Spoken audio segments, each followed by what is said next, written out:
Welcome to IDTV. Telangana ప్రభుత్వం ప్రతిష్టాత్మకంగా చేపట్టినటువంటి రైతు భరోసా పథకం నిధులు మీ అకౌంట్లలో జమ అయ్యా లేదా అనే ప్రతి రైతు ఎలా చెక్ చేసుకోవాలి అని అనుకుంటున్నారా?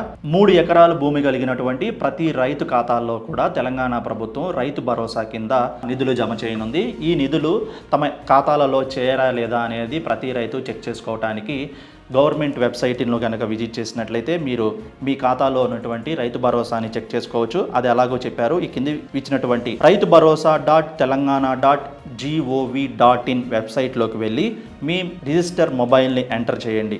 ఎంటర్ చేసిన తర్వాత మీ రిజిస్టర్ మొబైల్కి ఒక ఓటీపీ వస్తుంది. ఆ ఓటీపీని తీసుకొని వెళ్ళి వెబ్సైట్లో ఉన్నటువంటి ఓటీపీ కాలంలో మీరు ఆ ఓటీపీని ఎంటర్ చేసినట్లయితే క్లిక్ బటన్ మీద లాగిన్ క్లిక్ బటన్ మీద క్లిక్ చేసి మీ ఖాతాలో రైతు భరోసా కింద నిధులు పడ్డాయా లేదా అనేది చెక్ చేసుకోవచ్చు. ఒకవేళ అర్హత ఉండి మీ ఖాతాలో గనక రైతు భరోసా నిధులు పడకపోయినట్లయితే దగ్గరలో ఉన్నటువంటి గ్రామ సచివాలయానికి వెళ్ళి సంబంధిత పత్రాలన్నింటినీ సమర్పించిన తర్వాత వెరిఫికేషన్ పూర్తయిన తర్వాత మీ ఖాతాల్లో రైతు భరోసా జమ అవుతుంది.